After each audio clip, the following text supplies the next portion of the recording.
Hi, welcome to the keying and transparency section of the After Effects Basic Training series.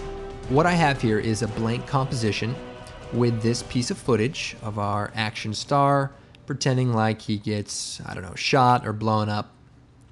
And what we can do is key out the green and put something else behind him. Now, of course, an effect like this could take hours, but I'm just going to kind of quickly run through the basics.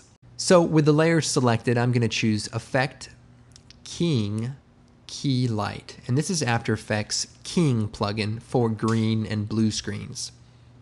And what you do is use the screen color to click on the green. And that gets rid of most of the green. We can turn on this toggle transparency switch. Now we see we have a bunch of stuff in here that shouldn't be. And we can go down to the screen matte options and just increase the clip black and decrease this. We can also increase the gain a little bit.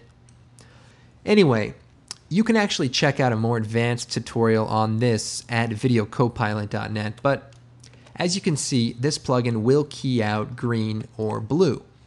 Now, we do have another problem, is this stuff in the background. So to get rid of that, we're going to use a mask. And a mask is basically a cookie cutter. So if I shut off the Key Light plugin for a second, I'm going to come up to our tool palette. I'm going to take the pen tool, and I'm just going to draw a shape.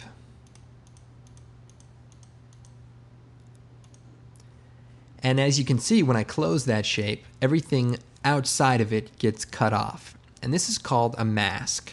Now, if I toggle down the layer properties, we now have a mask added. And we can look at it, and there are a few properties to this mask. Now, first of all, there is the mask path, and that is the shape that we can then adjust and move around. We also have feathering, which can be increased to soften the edges of the selection. This doesn't necessarily have to be used with green screen. You can use this to make a photo montage or a video montage and soften the edges of your pictures. Just try to think of the possibilities with these masks. There's also the opacity and the expansion. So the expansion will kind of grow the bounds or shrink them if you would like that. Now, these parameters have a stopwatch, which means they are keyframeable. So I could set the keyframe for the mask path, move forward a bit, and take the selection tool and just adjust these mask points. Then if I play this back, you can see those points kind of adjust. So kind of a helpful thing that I'm sure you will use in the future. But for now, I'm going to select the mask and hit delete. Now, what I want to use the mask for is to get rid of some of this background stuff in our helper right here on the side. So if I turn Key Light back on, I can take the pen tool and click around the edges and basically draw a shape around what we don't want to include in the shot. This is also called a garbage mask, and that basically cuts out everything that's not inside of this shape. Now, taking out the background is the first part of a shot like this. Now, we want to add something to the background. So if I go to my project window, go down to my Action Movie Essentials collection, and this is a collection of action stock footage that you can find at videocopilot.net, one of our products. And inside of here are some explosions. And we can take one of these explosions, say the explosion 1, and drag it underneath this Tino movie. And if we go to right here when he gets blown up, we can then line this explosion up, scale it up, and so we've sort of created a basic composite of this explosion. Now, of course, we would want to finesse this and make it more impactful, but you get the basic idea of compositing. You have layers on top of other layers, and some of them have transparency, some of them don't. Other things I want to talk about is transparency. Here's our footage of our action star. Now, I'm going to go into another one of our products called Riot Gear. And Riot Gear is sort of organic stock footage, paint effects, and ink and things. And I'm going to go into our paint splatter effects. And I'm going to take our first paint splatter and just drag it out to our comp. And as you can see, it's basically paint kind of thrown onto the screen. And you can see the background is black and the inside is white. Now, before we get into that, I want to talk about transfer modes. So if you're familiar with Photoshop, you're probably familiar with transfer modes. And transfer modes are basically different ways to blend with the layers beneath it. Now, if you hit F4 on the keyboard, that brings up the transfer modes. You can also click on the toggle switches button, and that'll bring up these if they're not already up. Now, we can change the transfer mode to multiply. And what that does is basically shows through anything that is white. Or you can change it to screen, which does the opposite of that. So all the black sort of gets keyed out, and now we have just the white. I recommend you kind of go through them and play with them and kind of see what they do exactly. But that's one way you can actually composite in After Effects. Now, it works even better if you're using, say, a texture. So if I shut the paint off for a second, I can go into our texture collection from Riot Gear, and I can take one of these textures and drag it onto our clip. In this case, it's this wall. Well, if I change the transfer mode to multiply, you see we sort of added a texture over our movie and only the dark stuff is showing through. Or screen will kind of show just the brighter areas. Overlay sort of does a mixture of both of those. Okay, now let's talk about a real important function called the track matte function. You can see it right here. And what the track matte function allows you to do is add transparency to a layer that doesn't already have a transparent track. So in this case, everything is opaque. There, if I turn on the transparency switch, we don't see anything. Now, if I go into my Riot Gear effects, and let's go to my ink drops.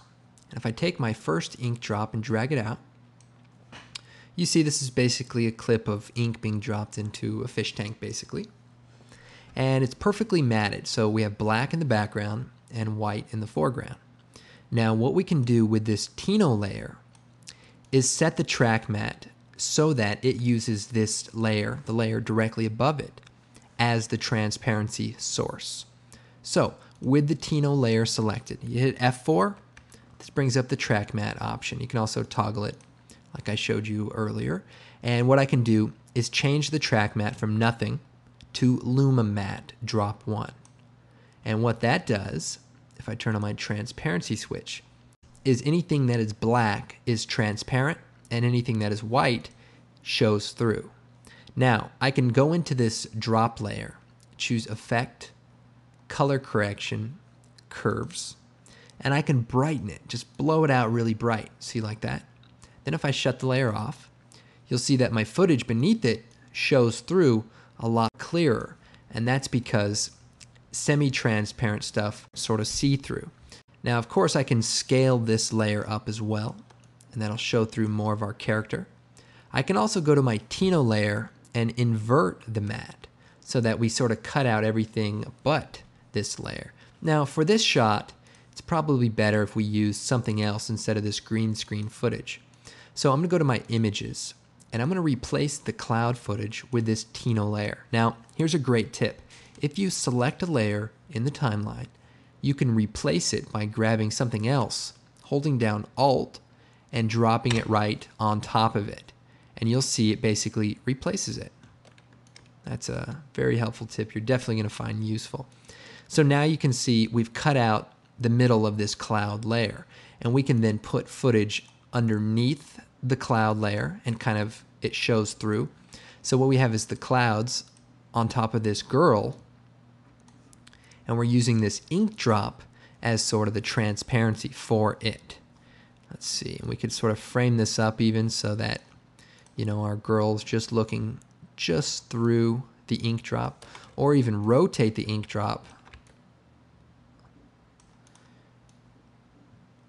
so that she's right in the middle of it. So, something to think about. Obviously, this is speculative training and not my favorite kind of training. I don't like to be telling you how things can be used.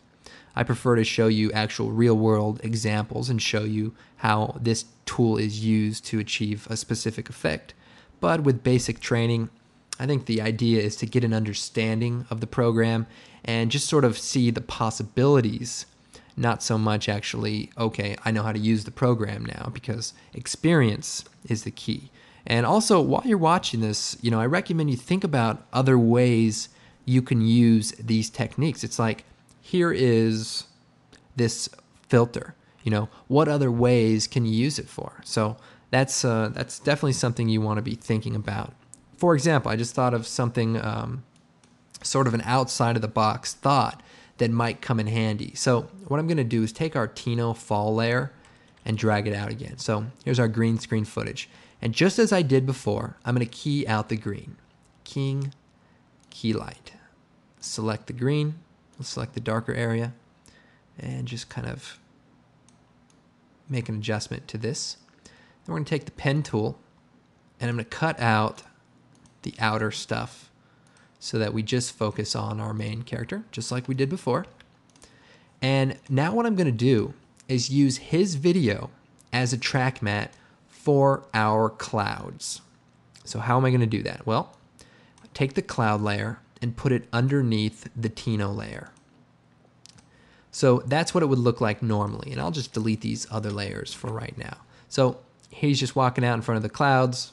Pretty cool. But if I take the clouds and change the track mat to alpha matte, that's going to use this layer's alpha. And now that we've applied the keying to it, it has an alpha channel. It's not a luma channel, it's an alpha channel. So if we set it to a luma channel, you see we just get the highlighted areas that come in, and the dark areas get cut out just like a normal track mat. But if you use the alpha mat or the alpha mat inverted, you can see we actually can kind of create a vignette of our character kind of walking out. And that's pretty interesting, especially if you're looking, that iPod look. You could make a new solid from the layer menu, make it black, or let's see, make it black, and make a new layer that is, purple. Put the purple layer in the background, put the black layer underneath the Tino layer, and set the black layer's track mat to alpha matte. And what that does is uses the Tino dancing around as a mat. And so now you see him doing his thing, and you sort of have that silhouette look. So that's what track mats are all about. It's all about transferring transparency from one source to another. And another final touch we could add is by creating a new black solid and choosing OK. What I can do is add a nice vignette around the edges. And what we'll do is take the ellipse tool and just draw a shape around the mask. So now we've created a circle around this black layer. Then if we subtract the mask, then we have sort of a black bounds. Then if we bring the mask properties up, I can feather the mask out. And then expand it inward or outward. In this case, we'll expand it outward. And so now we have sort of a nice soft edge around the outside of this file, and that looks pretty good. We have a little extra stuff here, and again, I'm just demonstrating things, but you can clean that up using some of the functions in the keying options. So please check out some of the more advanced tutorials at videocopilot.net. And hopefully this gives you sort of a foundation for transparency and working with keying inside of After Effects.